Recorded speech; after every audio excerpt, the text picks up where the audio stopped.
Let's talk about improving your basketball IQ by watching game film. Step number 1, avoid watching game film like you would a highlight tape or a mixtape on social media. Step number 2, be okay with seeing your mistakes and possibly reliving your errors as you watch the game film. The only way to get better is to be honest with yourself as you watch. Step number 3 is to get your game film. Contact your coaches, see if they use software like Huddle or Crossover or whatever it may be. Contact a parent or guardian who records the game, but get as much game film as you can. Step number 4 is how to watch game film. A lot of coaches will say, go watch the film, go watch game film and get better. But how do you watch it to get better? So we're going to talk about 3 methods you can use. The first method is what I call tendencies. I want you to watch yourself on the ball and off the ball, not just when you score or when you look good. I want you to take a pen and paper and I want to write down the tendencies that you notice about yourself. For example, when you drive to the right, is there a certain way you're finishing the same way every time? When you go to your left, what is your go-to move? When do you pull up? How do you try to get open? What do you do when you don't have the ball in the hands? Are you screening? Are you filling?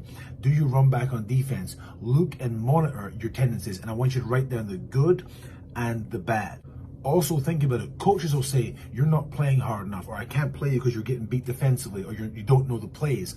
This is your time to see yourself on film and see what they may possibly be seeing and what you can do to improve it. Remember, be honest with yourself. The second way is my favorite. I call it the pause and rewind. This is how I learned the game so well as an assistant coach and as a head coach. Now, by pausing and rewinding, it can become very tedious and lengthy. But what I like about it is I'm a visual learner, like most people are. So what I'm seeing the game in real time, I'm then pausing it and seeing what's around. Who's open, who's going where, who's not paying attention defensively, who's out of position. And then as I play it, whether it's in slow motion or as I rewind it and play it again, I'm watching how things form, how the strategy goes, where your tendencies are. And by doing this, I started to develop an understanding of not only the offense and defense and the way they were structured and they would form and strategize, but also how players would move and the tempo of the game was played.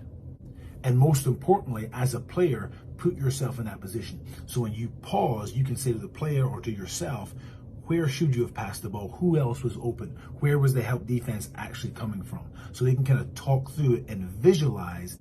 Then you can press play and see how the play actually went. And for your last method, I want you to get your pen and paper. I want you to make a chart, and I want it to be effective possessions versus ineffective possessions. And with this, I want you to chart every possession of the game, offensively and defensively.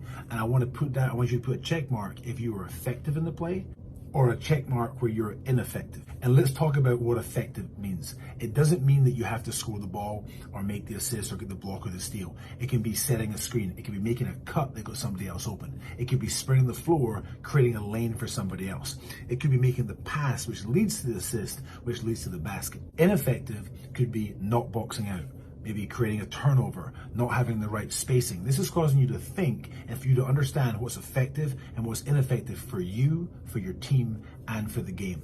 Once you've got the chart, weigh them up against each other and say to yourself, was I more effective in the game or was I more ineffective? And even if you were ineffective sometimes, you can now look at the ways that you can improve to be an effective player.